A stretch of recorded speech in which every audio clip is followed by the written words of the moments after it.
स्वागत है आप सभी का शर्मिष्ठा एकेडमी में। मैं हूं आपका दोस्त रोहन और आज इस वीडियो के लेक्चर में मैं आप लोगों को उद्भासल कर्ण नामक नाटक जो है खोटा साहित्य की एक नाटक है, उसके बारे में मैं आप लोगों को बताने वाला हूं। तो चलिए शुरू करते हैं। तो यहाँ पर जिस नाटक के बारे में हम लोग कंसिडर करने वाले हैं उस नाटक का नाम है उद्भासल कर्ण और इस नाटक की रचना की गई है श्रीनिवास पानूरी के द्वारा। इस नाटक में अगर दृश्यों को देखा जाए तो कुल दृश्यों की संख्या है 11 और इसकी अंक है पहली। वर्ष 1963 में इसकी रचना की गई थी। हम लोग यहां पर देखेंगे सबसे पहले पहला दृश्य। पहले दृश्य में कुंती भगवान सूर्य को बोल रही है। यहां पर कुंती है और उनकी बात हो रही है भगवान सूर्य से। हे भगवान, आपने यह बालक को मुझे दिया। कुंती ने भगवान सूर्य को बोला कि हे भगवान, आपने यह बालक मुझे दिया, इसे मैं कहाँ रखूं? अब यह जो बालक जो आपने मुझे दे दिया है, इस बालक को मैं कहाँ रखूं? मैं अभी कुंवारी हूं। कुंती ने भगवान सूर्य को बोला कि मैं इस बच्चे को कहाँ रखूंगी, क्योंकि मैं अभी कुंवारी हूं। समाज के लोग मुझे पापिन कहेंगे। इस समाज के जो लोग हैं वो सारे के सारे लोग मुझे पापिन बोलेंगे। तभी आकाशवाणी होती है। उसी समय जब कुंती बोल रही थी इन सारी बातों को, उसी समय आकाशवाणी हुई और उसे सोने के पिटारे में रखकर गंगा में बहा देने के लिए बोला जाता है। और उस समय जो आकाशवाणी होती है उसमें बोली जाती है कि इस बालक को सोने के पिटारे में रख दीजिए और इसे रखकर गंगा में बहा दीजिए। अब परिस्थिति ऐसी कुंती दुविधा में आ जाती है। अब परिस्थिति ऐसी आ गई कि कुंती जो थी वो सोचने लगती है, वो सोच विचार की अवस्था में आ जाती है और अंत में समाज के भय को सोचकर उसे पेटी में भरकर बहा देती है। और अंत में समाज का भय जो है वह कुंती के ऊपर में हावी हो जाता और वह जो है उसे पेटी में भर देती है और भरकर बहा देती है। अगला दृश्य है दूसरा दृश्य। द्रोण बोलते हैं कौन नहीं चाहता है कि उसका बेटा वीर और गुणवान हो। यहाँ पर जो द्रोण है वो बोलते हैं कि सारे लोगों की इच्छा होती है कि उनका जो बेटा हो वो गुणवान भी हो और वीर भी हो। लेकिन सिर्फ सोचने से कुछ होता नहीं, इसके लिए करना पड़ता है। लेकिन किसी भी चीज को अगर आप सिर्फ विचार करते हैं तो विचार करने से कुछ होता नहीं, उसके लिए इन एक्चुअल लोगों को करना पड़ता है। जब लोग इन एक्चुअल करते हैं तब चीजें होती है। द्रोण अर्जुन को अपना गौरव बोलते हैं। द्रोण अर्जुन को बोलते हैं कि तुम मेरा गौरव हो। द्रोण जो थे वो अर्जुन को अपना गौरव बोलते थे। उसके बाद कर्ण वहां प्रवेश करते हैं। इसी समय जो कर्ण थे वो वहां पर प्रवेश करते हैं और बोलते हैं कि मैं आपके पास धनुर्विद्या सीखने के लिए आया हूं। कर्ण वहां पर आ जाते हैं और कर्ण जो है वो द्रोण को बोलते हैं कि मैं आपके पास आया हूं धनुर्विद्या सीखने के लिए। उसे देखकर द्रोण को लगता है यह बालक तेज मालूम हो रहा। जब द्रोण ने कर्ण को देखा तो कर्ण को देखकर उन्हें लगा कि यह बालक जो है वह तेज प्रतीत हो रहा है, इसे अगर धनुर्विद्या सिखा दी जाए तो यह बहुत बड़ा वीर बनेगा। और द्रोण ने विचार किया कि अगर इस बालक को धनुर्विद्या सिखा दी जाती है तो यह आगे चलकर एक बहुत बड़ा वीर बन जाएगा। लेकिन द्रोण उसे यह विद्या सिखाने से मना कर देते हैं। लेकिन द्रोण ने विचार किया और कर्ण को यह विद्या सिखाने से मना कर दिया।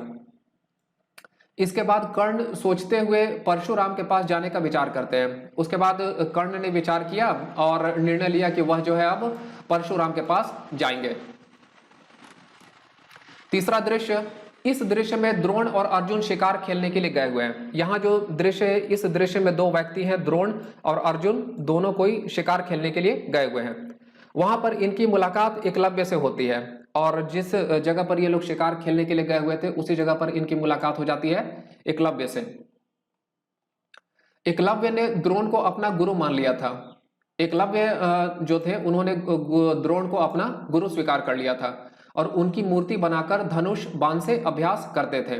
और एकलव्य द्रोण की मूर्ति को बना के रखे हुए थे और अपने धनुष और बाण से अभ्यास किया करते थे। यहां पर द्रोण ने एकलव्य से दाएं हाथ का अंगूठा गुरु दक्षिणा के रूप में मांग लिया। तो यहां पर क्या सिचुएशन होती है कि द्रोण ने एकलव्य से गुरु दक्षिणा मांगा और गुरु दक्षिणा के रूप में एकलव्य के दाएं हाथ का अंगूठा मांग लिया। उन्होंने कहा कि मुझे गुरु दक्षिणा के रूप में अपने दाएं हाथ का अंगूठा तुम दे दो, और बिना संकोच किए हुए एकलव्य ने अपना अंगूठा दे दिया। इसके बाद एकलव्य ने कोई संकोच नहीं किया और जो द्रोण की मांग थी उस मांग को पूरा करते हुए अपने अंगूठे को उन्हें दे दिया। चौथा दृश्य, इस दृश्य में कौरव और पांडव के बीच में धनुर्विद्या का खेल दिखाया जा रहा है। यह जो चौथा दृश्य है इसमें धनुर्विद्या की खेल हो रही है और यह खेल हो रही है कौरव और पांडव के बीच में। यहां पर कृपाचार्य कर्ण से सवाल करते हैं कि तुम कौन हो। यहां पर जो कृपाचार्य थे उन्होंने कर्ण से प्रश्न किया कि तुम कौन हो, तुम कौन हो जो अर्जुन के साथ धनुर्विद्या का खेल खेलोगे। उन्होंने पूछा कि तुम कौन हो जो अर्जुन के साथ धनुर्विद्या का खेल खेलने के लिए कैपेबल हो। इस पर दुर्योधन ने हस्तक्षेप किया। तो यहाँ पर जो स्थिति थी उस पर दुर्योधन ने इंटरफेयर किया और सबके सामने कर्ण को अंग देश का राजा घोषित कर दिया। और दुर्योधन ने इंटरफेयर करते हुए कर्ण को अंग देश का राजा बना दिया। उसने घोषणा की कि कर्ण जो है वो अंग देश के राजा है। कर्ण ने दुर्योधन के सामने इसके लिए कृतज्ञता प्रकट की।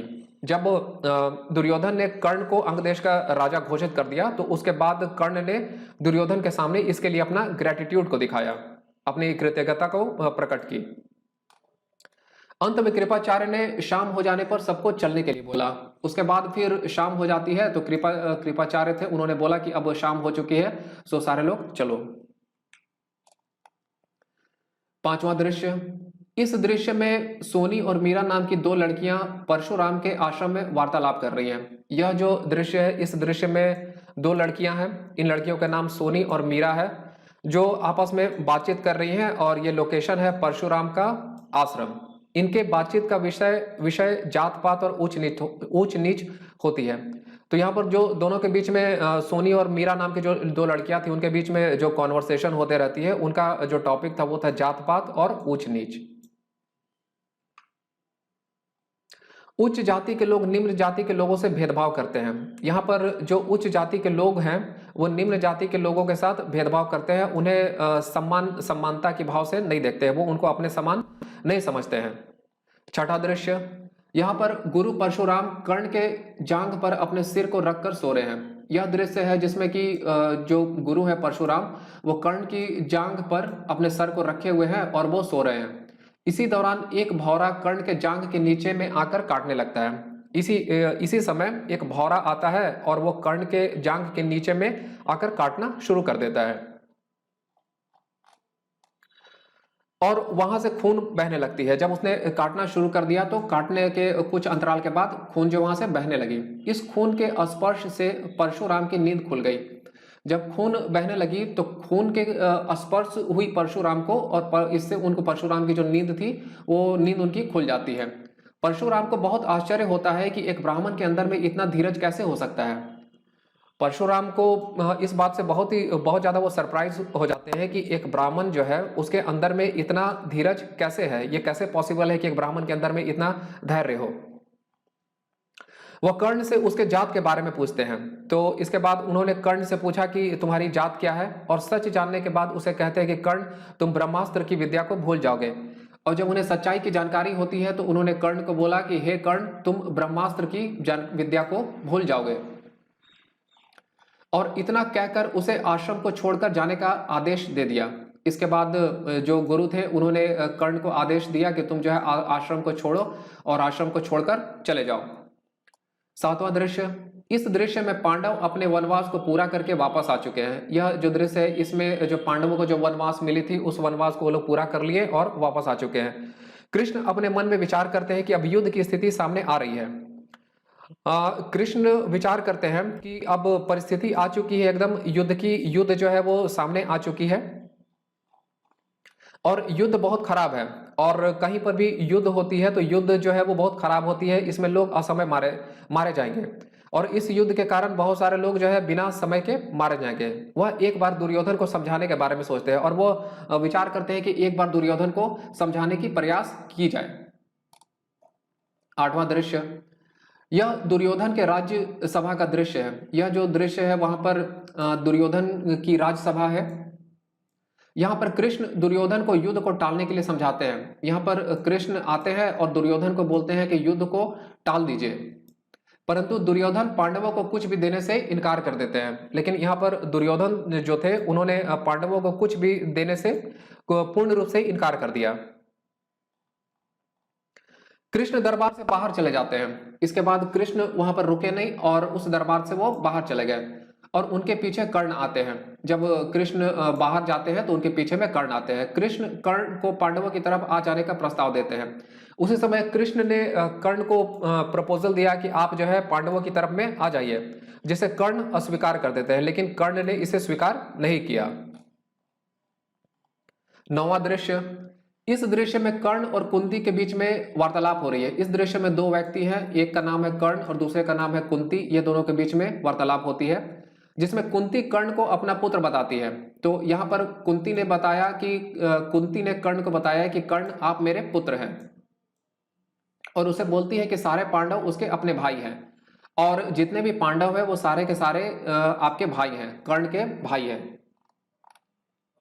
परंतु आखिर में कर्ण ने कुंती को कहा कि वह अर्जुन को छोड़कर बाकी सारे पुत्रों को अभय दान देता है।